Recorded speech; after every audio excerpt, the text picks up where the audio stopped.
안녕하세요. 저는 제 인생이 롤러코스터와 비슷하다는 생각을 하면서 살아왔습니다.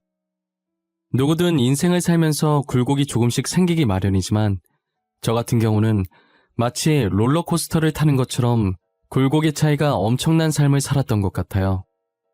롤러코스터와 제 인생이 조금 다른 점이 있다고 한다면 롤러코스터는 위로 올라가다가 가파르게 내려가고 다시 위로 올라가다가 가파르게 내려가잖아요. 반면 제 인생은 평평한 평지를 다니다가 갑자기 지하로 훅 꺼지고 다시 점점 평지로 올라가더니 내려올 생각을 안 하고 하늘 위까지 올라가는 길만 생기더라고요. 한마디로 힘들었던 고난을 이겨내고 지금은 꽃길만 걷고 있다는 말이죠. 저는 부모 없는 고아로 성인이 될 때까지 보육원에서 지냈었어요. 10살 때까지만 해도 저도 다른 아이들과 마찬가지로 부모님이라는 존재가 있었어요. 저희 집은 가난했지만 입에 풀칠 정도는 할 수 있었고 정말 화목했어요. 저희 부모님께서 싸우는 모습은 한 번도 보지 못했었고 두 분 다 제게도 화내신 적이 없었어요. 그리고 저는 돈을 얼마나 주든 절대 살 수 없는 것을 가지고 있었어요. 그건 바로 저희 어머니를 닮은 자신감이었는데요. 다 쓰러져가는 집이었어도 부끄러워하지 않고 친구들을 데리고 와서 놀곤 했어요. 돈 많은 친구들은 가난하지만 어디 가서든 기죽지 않고 자신감 넘치고 당찬 저의 모습에 부러워했었죠. 자신들은 항상 부모님들 기에 눌려 자신감이 사라진다고 했었거든요. 솔직히 돈 많다고 해서 그게 다 부모님 돈이지 친구들이 돈이 어디 있겠어요. 저는 성인이 될 때까진 모든 학생들은 평등하다는 생각을 항상 가지고 있었어요. 그래서 돈 많다고 유세 부리는 친구가 있다면 그게 자기 돈이냐고 따끔하게 한마디나 했죠. 야, 너한테서 이상한 냄새가 나. 나한테 가까이 오지 마. 너 때문에 가난 옮으면 어떻게 할 거야? 저리 가란 말이야. 너는 입에서 더러운 냄새나. 그렇게 돈이 많으면 제발 그 돈으로 네 입냄새나 좀 없애. 저렇게 고약한 냄새가 나는데 누가 너랑 말을 섞고 싶어 하겠니? 뭐? 너 말 다 했어? 우리 엄마 아빠가 누군지는 알고 그러는 거야? 아니, 나 아직 말 다 못했다. 왜? 너희 부모님이 누군지 내 알 바 아니거든? 그렇게 대단한 분들이면 너가 이런 식으로 행동해도 돼? 그거 너가 부모님 얼굴 먹칠하는 거야. 제가 집에 돈이 없어서 그렇지 자신감 넘치고 똑부러져서 어디 가서 절대 기죽지 않아요. 친구들이 무시한다고 한마디 하면 저는 두 마디로 갚아줬어요. 그러다 보니 제 성격이 너무 쿨하고 멋있다고 놀리던 애들도 다들 저를 좋아해 주더라고요. 어떻게 하면 그런 성격을 가질 수 있는지 물어보는 애들도 많아졌고요. 저도 방법을 알면 알려줬을 텐데 타고난 성격이라 어떻게 알려줄 방법이 따로 없었죠. 그렇게 자신감 넘치던 제가 언제 한 번은 자신감을 완전히 잃은 적이 있었어요. 그건 바로 저희 부모님이 세상을 떠나셨을 때입니다. 뭐가 그리도 급하신 건지 제가 10살이 되던 해 두 분 다 병으로 제 곁을 떠나셨어요. 아버지께서는 위암으로 돌아가셨는데 저는 이때 이 세상은 돈 없이는 절대 살아갈 수 없다는 것을 느꼈죠. 아버지를 살리려면 병원에 가서 수술을 받아야 하는데 아무래도 저희 형편이 많이 안 좋았고 당장 수술할 돈이 없어서 병을 고칠 시도도 못 해보고 그렇게 아버지를 허망하게 보내고 말았어요. 저처럼 어떤 순간에도 늘 씩씩하시던 어머니께서는 아버지를 보낸 슬픔에 처참히 무너지셨죠. 정말 한동안은 표정이 없는 사람처럼 지내다 마음의 병을 얻고 세상을 떠나셨어요. 전 돈이 없어서 부모님이 아픈 모습을 보고도 그저 가만히 지켜만 봐야 했어요. 나날이 안 좋아지는 부모님의 상태를 볼 때마다 제 마음도 찢겨지기 시작했어요. 결국 부모님을 다 잃은 저는 갈 곳이 없어서 저와 비슷한 처지의 아이들이 모인 보육원에 가게 되었어요. 처음엔 더 이상 부모님이 제 곁에 없다는 걸 믿지 못했고 적응도 제대로 못했던 것 같아요. 제 전 재산은 부모님이었는데 전 재산을 잃으니 자신감도 많이 사라져 있더라고요. 그러다 보내는 이에 아무런 주소도 이름도 없이 받는 사람의 제 이름만 적힌 택배가 하나 온 거예요. 원장님이 주신 상자를 열어보니 안엔 편지가 든 봉투와 함께 옷과 필기구들이 있더라고요. 봉투 안엔 편지만 있는 줄 알았는데 현금도 들어있었어요. 편지를 읽어보는데 앞으로 자신이 저를 후원해주고 싶다는 내용이 적혀있더라고요. 감사하다는 답장을 보내고 싶어도 익명으로 온 것이라 보낼 수 있는 방법이 없었어요. 혹시나 싶은 마음에 원장님께 물어봐도 모른다는 대답만 돌아올 뿐이었어요. 원장님, 이게 다 뭐예요? 이거 저한테 온 거 맞아요? 편지 읽어보니까 맞는 것 같긴 한데 도대체 누가 이걸 왜 저한테 주신 거예요? 글쎄, 나도 모르겠네. 보육원 입구에 누가 두고 갔길래 내가 가지고 왔는데 상자 위에 기진이 네 이름이 적혀있길래 너한테 온 것 같아서 준 것뿐이야. 그래요? 진짜 이상하다. 저 부모님 말곤 가족이 없거든요. 저한테 이런 거 줄 사람이 없는데 뭐지? 좋게 생각해. 너가 클 때까지 후원해 주시겠다잖아. 너무 착한 아이라서 너한테 천사가 왔나 보다. 하지만 매번 원장님을 통해서 돈과 옷들, 그리고 그때그때 필요할 만한 것들을 주셨죠. 저는 얼굴도 모르는 후원자께서 보내주신 옷들을 감사히 입고 돈은 필요할 때 빼곤 모조리 모았어요. 그리고 후원자가 쓴 돈이 아깝지 않게 기대에 부응하기 위해 공부를 열심히 하기 시작했어요. 사실 저는 공부에 취미가 없고 마땅히 이루고 싶은 꿈도 없었기 때문에 성적이 아주 개판이었거든요.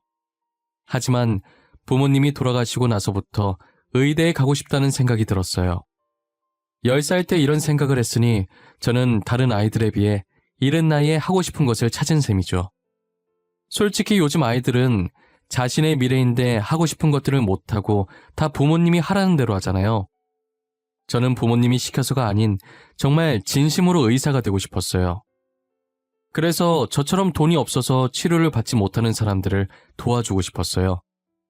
저는 밤낮 할 것 없이 자는 시간과 화장실 가는 시간을 제외한 모든 시간에 책을 봤어요. 하물며 화장실에서 큰 볼일을 볼 때도 그 시간이 그냥 흘러가는 것이 아까워서 책을 가져가서 봤었죠. 그런 저에게 공부하면서 코피 흘리는 것은 예산 일도 아니었어요. 미친놈 같겠지만 오히려 코피를 흘리면 공부를 많이 했다는 증거 같아서 괜스레 웃음이 나오더라고요. 당시엔 벌써 의대에 합격한 기분이고 그랬어요. 중학교, 고등학교 단 한 번도 전교 1등을 놓친 적이 없었어요. 당연히 놓칠 수 없을 정도로 공부를 열심히 하긴 했지만요. 밤샘 공부 앞에서는 값비싼 학원들도 다 소용이 없나 봐요. 기준아, 너 학원 어디 다녀? 우리 엄마가 너 학원 어디 다니는지 알아오래. 이번에 너네 학원으로 옮길 거라고. 나 학원 같은 거 안 다니는데? 당장 과자 살 돈도 없는데 어떻게 학원을 다녀? 너 중학생 때부터 나한테 돈 없다고 놀린 거 기억 안 나? 아, 그래? 그럼 너 학원도 안 다니면서 어떻게 항상 전교 1등을 하는 거야? 그냥 좋은 머리로 타고난 건가? 너 따로 문제집 같은 거 사는 거 있어? 아니, 어차피 학교 시험은 교과서에서 나올 텐데 문제집 봐서 뭐해? 그거 돈 낭비야. 나 교과서로밖에 공부 안 해. 그리고 애초에 머리가 나쁘면 비싼 학원을 다녀도 다 소용이 없는 거야. 항상 전교 1등을 하니까 친구들이 매번 저한테 학원 어디 다니냐고 물어보곤 했었어요. 그리고 저는 수능까지 잘 봐서 그토록 가고 싶어 했던 명문대 의대에 합격할 수 있었어요. 후원자분께 감사 인사를 전하고 싶은데 여전히 아는 게 없으니 보육원에서의 마지막 밤을 보내며 집에 오는 길에 산 케이크에 초를 불고 하늘에 대고 감사하다고 소리쳤어요. 제 목소리가 얼굴 없는 천사에게 들릴 수 있을지는 모르겠지만요. 20살이 된 저는 더 이상 보육원에 있을 수 없어서 월세방을 찾아 나섰어요. 후원자께서 어떻게 아셨는지 제가 떠나는 날 아침에 또 택배를 보내셨더라고요. 의대 합격을 축하한다고, 감사 인사 잘 들었다고 하시면서 이제 20살이면 보육원에 나와야 할 텐데 등록금이랑 집 구하는데 보태라고 돈을 보내주셨더라고요. 진짜 어떤 분인지 너무 궁금했지만 보육원 원장님은 끝까지 안 알려줄 생각이신 것 같았어요. 후원자분께서 익명을 부탁하신 것 같아서 더 이상은 묻지 않았어요. 후원자께서 주신 돈으로 합격한 대학교에 등록금을 입금하고 학교 근처에 자취방을 구하는데 반전세까지는 아니지만 반전세 못지않은 조건으로 월세가 싼 원룸을 구할 수 있었어요. 의대를 다니면서 알바를 할 수 있을 거라고 생각했는데 그건 제 착오였어요. 공부할 시간도 빠듯해서 알바할 시간이 없더라고요. 그리고 저는 성인이 돼서 후원이 끊길 줄 알았는데 대학 졸업할 때까지 제 자취방에 택배가 오더라고요. 저는 꽈탑이라 등록금 전액 면제라 필요 없는데 그래도 학기마다 꼭 보내주시더라고요. 등록금에 매달 월세 그리고 늘 그렇듯 편지가 함께 들어있었어요. 늘 멀리서 지켜보고 있다고 항상 제 곁에 후원자가 응원하고 있다는 걸 잊지 말라고요. 저는 힘들 때마다 그 편지를 보고 젖먹던 힘까지 다 짜냈던 것 같아요. 제게 있어서 그 편지는 부모님이자 든든한 버팀목 같았어요. 그러다 학교에서 만난 동기 한 명이 있었는데 이상하게 그 동기한테 끌리더라고요. 수수하고 화장기 없는 얼굴에 볼터치한 듯 홍조가 더해져서 그 아이와 정말 잘 어울렸어요. 저는 다 아는 문제인데 모르는 문제라며 괜히 그 아이에게 다가가서 물어보고 그랬어요. 제가 물어볼 때마다 그 아이는 별말 없이 친절하게 다 알려주더라고요. 그러다 너무 물어보니까 장난으로 그 머리로 어떻게 의대를 왔냐고 하면서요. 장난치면서 웃는데 그 아이 주변이 슬로우 모션으로 보이면서 제 머리에 종이 울리는 느낌이었어요. 첫사랑이라는 감정이 이런 느낌이라는 걸 그때 처음 알게 됐죠. 그 아이 덕분에 공부밖에 모르던 제가 처음으로 사랑이라는 감정을 느끼게 됐어요. 그 뒤로 제 눈은 그 아이를 쫓기 바빴어요. 제 마음을 알아챈 동기는 제 어깨를 툭 치고 의미심장하게 웃더라고요. 지효 뒤통수 뚫리겠다. 그만 좀 쳐다봐. 그냥 좋아한다고 고백을 하지 그러냐? 됐다. 밥이나 먹으러 가자. 이번 공강 완전 널널해. 야, 아니거든? 근데 그렇게 티가 많이 나? 다른 애들도 알아? 아, 그럼 되게 쪽팔릴 것 같은데. 다른 애들은 모르겠네. 근데 나 눈치 없는 거 알지? 내가 알 정도면 전교생 다 알 것 같은데? 그리고 누가 모르겠냐? 너 책은 안 쳐다보고 지우만 쳐다보더라. 그냥 고백을 하라니까. 괜히 고백했다가 차이고 사이만 멀어지면 어떡하냐? 나는 사이 멀어지는 거 싫어. 차라리 지금처럼 멀리서 쳐다만 보는 게 나아. 아이고 등신. 그러다가 딴 놈한테 뺏겨서 후회하지 말고 얼른 고백해. 지유, 인기 많은 거 알지? 안 꾸미고 다니는데도 미모에 빛이 나잖아. 누가 가만히 두겠냐? 어제도 누가 지유한테 고백했다던데? 처음엔 고백할 생각이 전혀 없었는데 누군가가 그 아이에게 고백했다는 말을 들으니 정말 뺏길까봐 그때부터 마음이 조급해지더라고요. 동기와 밥을 먹으면서 이런저런 말을 주고받다가 고백을 해보기로 마음을 굳혔어요. 누군가에게 고백을 해본 적이 없는지라 어떻게 고백을 해야 할지 모르겠더라고요. 친구는 일부러 거창하게 준비하지 말고 아무 생각 없이 마음 가는 대로 솔직하게 고백을 하라더라고요.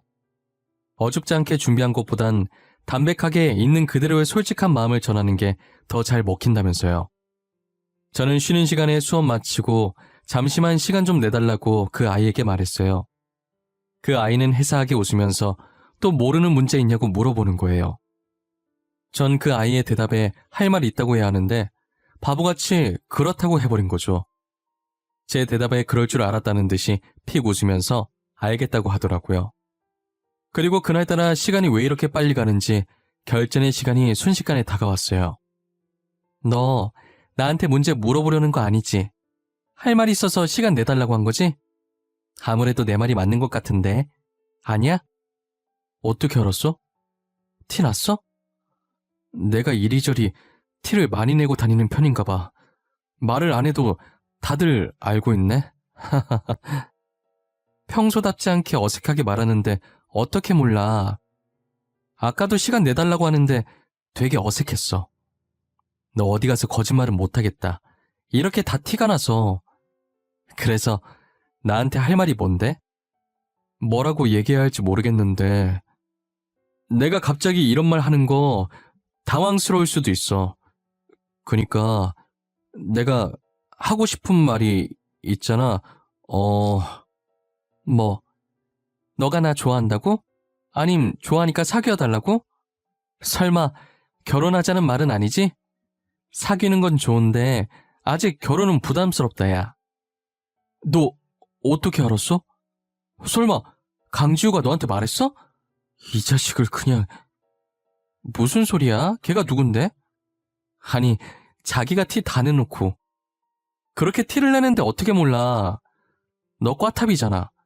모르는 문제가 있을 리가 없을 텐데 괜히 나한테 계속 물어보는 거면 말 다 했지 뭐. 알고 보니 저만 빼고 제 짝사랑을 다 알고 있더라고요. 제가 하도 티를 내고 다녀서 저처럼 혹시나 그 아이를 제게 뺏길까봐 다른 애들이 줄줄이 고백했다가 대차게 차였다고 하더라고요. 저는 왜 받아주는 거냐고 물으니 다른 애들은 검은 속내가 빤히 보였는데 저는 너무 순수해 보였대요.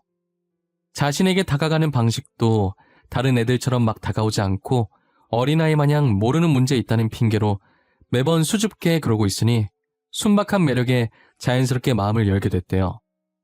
사귀면서 알게 됐는데 당시 여자친구한테 관심 있는 거 티내려고 선 넘는 애들이 많았다고 하더라고요.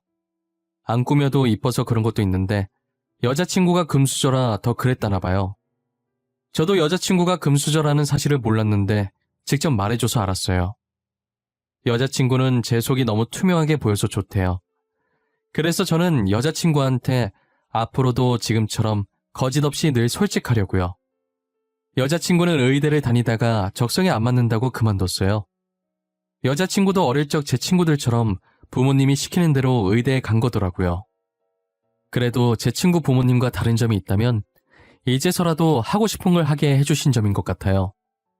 최근에 부모님이 혹시 하고 싶은 게 따로 있냐고 물어서 이제서야 하고 싶은 일을 하게 됐다더라고요. 늦게 시작하긴 했지만 워낙에 하고 싶었던 일이라 열심히 하니 금방 하겠더래요. 그래도 할 수 있는 걸 하게 되어서 정말 다행이라고 축하해주고 옆에서 응원해 주었어요. 그렇게 저희는 한 번도 싸운 적 없이 5년 정도 더 만나다가 결혼을 했어요. 처음에 결혼 얘기가 나왔을 땐 제가 부모가 없으니 자꾸 위축이 되는 거예요. 여자친구는 괜찮다고 하는데 예비 장인 장모님이 보시기엔 어떨지 모르겠더라고요. 여자친구에게 고백했던 날보다 인사드리러 가는 날이 100배는 더 긴장됐던 것 같아요.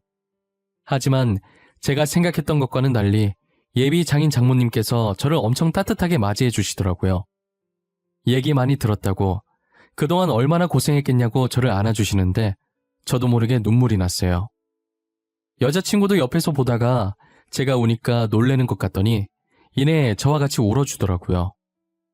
예비 장인 장모님은 그런 저희의 모습을 보고 보기 좋다고 엄청 흐뭇해하셨어요. 정말 잘 어울리는 선남 선녀라면서 저를 보니 하나뿐인 딸 마음 편히 맡길 수 있다고 하시더라고요. 저는 많이 부족하지만 믿고 결혼 허락해 주셔서 감사하다고 큰 절을 올렸어요. 여자친구도 옆에서 절하고 예비 장인 장모님은 아니라면서 맞절을 해주시더라고요. 이렇게 따뜻한 분들 덕분에 처음으로 인사드리러 가는 자리이자 상견례나 마찬가지인 자리는 처음부터 끝까지 화기애애하게 잘 마칠 수 있었어요. 저는 후원자분께 편지 한 통을 남기고 싶어서 제가 살았던 보육원에 다시 찾아갔어요. 원장님께 의사가 됐다는 소식을 전해드렸고 곧 결혼까지 한다고 말씀드렸어요.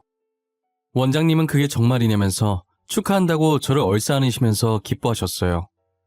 그리고 제가 부탁이 하나 있다고 하자 대충 눈치를 채신 것 같더라고요. 후원자분께 감사했다고 편지 한 장 쓰고 싶은데 전해줄 수 있으시냐고 물었죠. 원장님께서는 이제껏 모른다고 했던 대답과는 달리 온화하게 웃으시면서 그렇게 하겠다고 하시더라고요.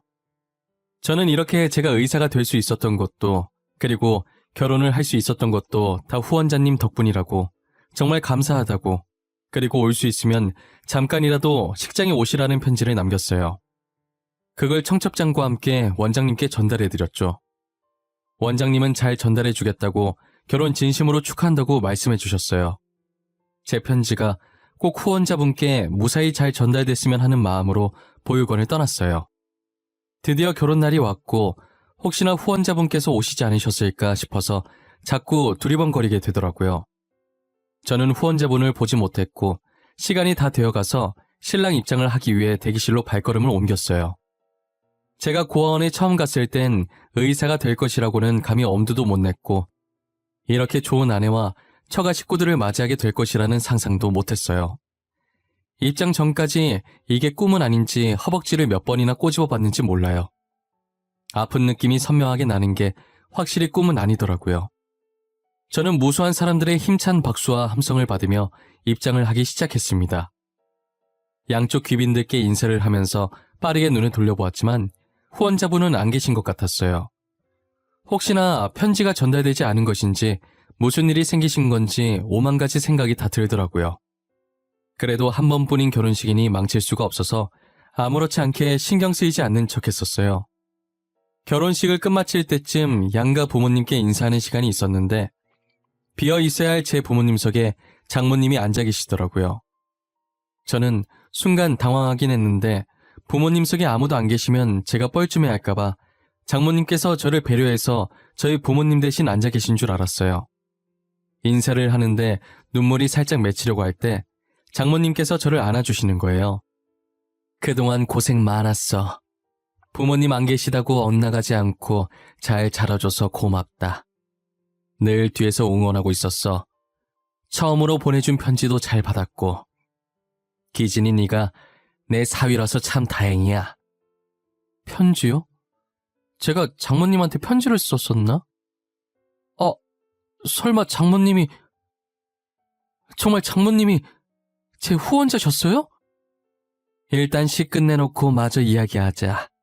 내가 다 이야기해줄게. 이제야 내가 마음이 놓이네. 앞으로 우리 못난 딸 잘 부탁한다. 알고 보니 뒤에서 저를 응원해주시고 후원을 아끼지 않았던 얼굴 없는 천사가 제 장모님이셨어요. 장모님께서는 저희 어머니께 살아계실 때 세상에 둘도 없는 절친한 친구 사이였던 거예요. 장모님 집안이 원래도 엄청 부유한 집안이었는데 늘 자기 잘난 맛에 사는 가족들 때문에 언제나 자신감이 없었고 항상 기죽은 상태로 계셨다고 하시더라고요. 그러다 동네 계곡에서 저희 어머니를 알게 됐는데 딱 봐도 가난해 보이는 저희 어머니가 기죽지 않고 누구보다 당차게 할 말 다하고 사는 모습을 보면서 자신의 롤모델로 삼으셨다는 거예요. 보통 잘난 척하는 가족들에게 둘러싸이면 보고 배운 것이 그것밖에 없어서 집에서는 기가 죽어도 밖에 나와서는 어른들이 하는 행동 그대로 하잖아요. 저희 장모님도 어린 마음에 저희 어머니한테 가난하다고 한 소리 한 모양이었어요. 너네 집에 물 안 나와서 씻으러 여기 온 거야? 너한테 냄새나. 가난한 냄새. 그건 씻어도 절대 안 지워지는 냄새인데. 너 진짜 말 못되게 하는 재주 있구나? 나 씻으러 온 거 아니고 너처럼 그냥 놀러 온 거야. 그리고 나는 가난하긴 해도 행복해. 근데 넌 부잣집 딸 같은데 왜 그렇게 슬퍼 보여? 내가 슬퍼 보인다고? 아닌데? 나 행복하거든? 나 무지무지 행복해. 너는 가난한데 어떻게 행복해? 돈 없으면 불행한 거 아니야? 나는 그런 생각하고 있는 너가 더 불행한 것 같아. 행복의 가치는 돈으로 매길 수 없어. 당장 가진 돈은 없어도 지금 내가 행복하다는 생각이 들면 그게 진짜 행복한 거 아니야? 그래도 돈이 있어야 조금 더 행복한 거 아니야?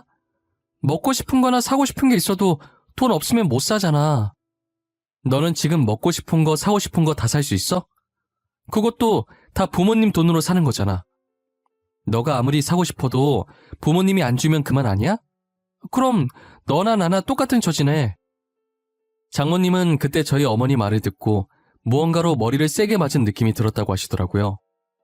그동안 돈만 있으면 행복한 사람인 줄 알았는데 생각해보니 장모님께서는 전혀 행복하지 않았대요. 어차피 부모님 돈이고 장모님은 그저 부모님이 하라는 대로 하는 꼭두가시 같았다고 하시더라고요. 그날 어머니한테 쓴소리 들으시면서 많이 반성하고 배웠다고 하셨어요. 그 뒤로는 어머니 팬이 되어 어머니 뒤만 졸졸 쫓아다녔다고 하더라고요. 계속 인연을 이어가다가 어머니께서 이제 더 이상 살 날이 얼마 안 남았을 때 장모님을 찾아왔었대요. 자기마저 떠나면 저 혼자 남게 된다고, 염치 없지만 혼자 남을 어린 저를 부탁한다고요. 부탁할 사람이 없어서 왔다고 우시는 모습에 장모님도 따라서 많이 우셨다고 하셨어요.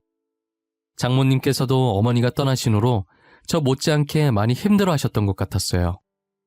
장모님은 어머니의 부탁을 들어주기 위해 제가 보육원에 들어가는 순간부터 원장님께 비밀 지켜달라고 하고 뒤에서 몰래 후원해 주시고 계셨던 거죠. 그리고 저를 사위로 맞이하고 싶어서 아내에게 일부러 의대에 가라고 집착하셨다더라고요. 저와 아내가 대학을 다니면서 자연스럽게 만나게 해주려고 그랬던 것이었어요.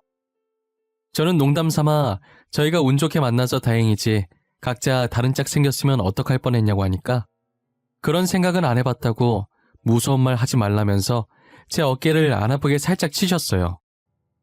그러시더니 정말 제 말처럼 그런 상황이 왔다면 정말 끔찍할 것 같다고 하시더라고요.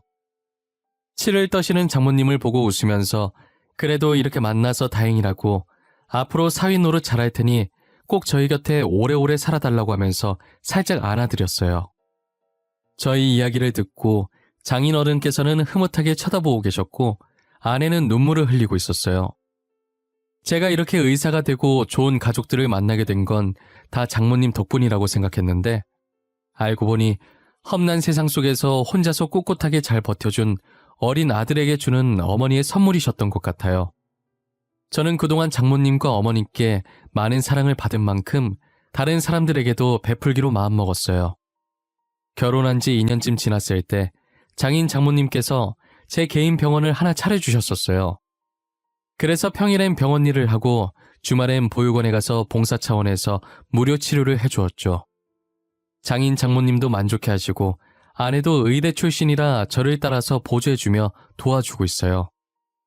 전국까지는 아니지만 제가 살고 있는 지역의 여러 보육원에 가서 여전히 봉사를 하며 잘 지내고 있어요. 그리고 저희 부모님처럼 생계가 어려워 치료를 못 받는 분들이 계시면 찾아가 봉사를 해드릴 예정이에요.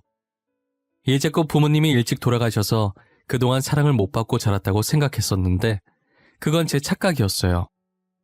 늘 제 곁엔 친부모님과도 같으신 장인 장모님이 계셨고 보육원 원장님도 계셨고 그리고 어떤 값진 것들과도 바꿀 수 없는 사랑스러운 아내가 있었죠. 저는 그분들이 제게 주신 사랑을 평생 동안 절대 잊지 않으려고 해요. 그동안 힘든 시간이 많았지만 끝까지 포기하지 않고 달려왔더니 이런 행복한 순간들이 저를 찾아오네요. 당장 힘든 시간을 겪고 계신다 해도 그 속을 잘 보면 손톱만큼의 기쁨이라도 찾으실 수 있으실 거예요. 만약 찾으셨다면 힘듦에 잠식되지 말고 손톱만큼의 기쁨에 취해 계시길 바랄게요. 그렇다면 언젠가는 힘듦은 사라지고 기쁨만 남게 될 거예요. 이 글을 쓰다 보니 하늘에서 저를 지켜보고 계실 저희 부모님이 생각나네요. 어떤 표정으로 지켜보고 계실지 모르겠지만 부디 제게 수고했다고 말씀해 주셨으면 좋겠어요. 정말 수고 많았다고, 이제 더 이상 걱정이 안 된다고, 앞으로는 행복할 일만 남았다고 말이에요. 그리고 이뤄질 수 있을지 모르겠지만 늘 제가 생일에 촛불 불면서 비는 소원이 있는데 다음엔 꼭 저의 자식으로 다시 만날 수 있었으면 좋겠어요. 그땐 10년이라는 짧은 시간 말고 몇십 년 동안 길게 볼 수 있었으면 해요. 여러분들 부모님께서는 아직 여러분들 곁에 계시나요? 그렇다면 오글거리시겠지만 하루에 한 번 정도 부모님께 사랑한다는 말을 해주면 어떨까요? 지금 당장은 입에 안 붙고 힘들어도 나중엔 자연스럽게 부모님을 사랑한다고 말할 수 있을 거예요. 티는 안 내셔도 부모님이 여러분들의 사랑을 기다리고 있을 수도 있잖아요. 저의 이야기는 여기까지입니다. 제 이야기를 들어주신 모든 분들께 감사드리고 시국이 시국이니만큼 늘 몸조심하시길 바랍니다.